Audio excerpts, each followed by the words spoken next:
Napagtanto na ni Edward na lahat ang pinakita ni Thea sa kanya ay isang pagpapanggap dahil ang totoong pinuntirya nito si Paulo.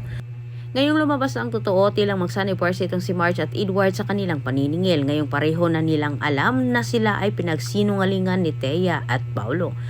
Nagdilim ang paningin ni Edward at muntikan na niyang nadido ang kanyang asawa.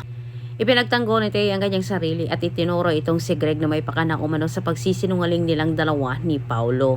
Agad sinugod ni Edward ang kanyang ama at kinompronta ito patungkol sa kanyang nalaman. Subalit naghugas kamay naman itong si Greg at hindi umano niya alam ang mga pinagsasabi ni Thea. Umasa itong si Edward na makakuha siya ng simpatsya sa kanyang ama, ngunit bigo naman itong si Edward.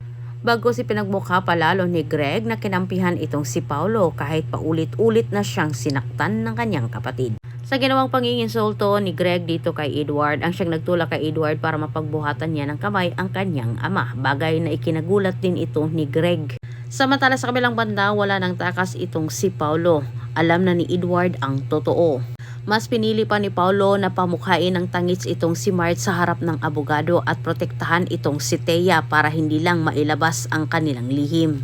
Kahit ganun pa man ang ginawa ni Paulo, tinapalan niya ng pera si attorney. Tadhana na ang gumawa ng paraan para malaman nila Marge at Edward ang totoo. Nagulat itong si Paulo na katanggap siya ng text message mula kay Thea, pinapaalam na may alam na umano itong si Edward. Habang kausap ni Paulo ang kanyang asawa, nanginginig sa takot itong si Paulo dahil anumang oras ay malaman din ni Marge ang kanyang pagsisinungaling. Nahan ng takot itong si Paulo kahit hindi rin niya nagawang sabihin dito kay Marge. Iwan ni Paulo itong si Marge sa hospital kasama si Evelyn. Mag-isa siyang umuwi sa kanilang mansyon para harapin itong si Edward. Ang nangigigil itong si Edward kahit nagawa din niyang saktan ang kanyang kuya. Nagawa pa ni Paulo na pakiusapan itong si Edward na huwag umanong ipaalam kay Marge ang totoo.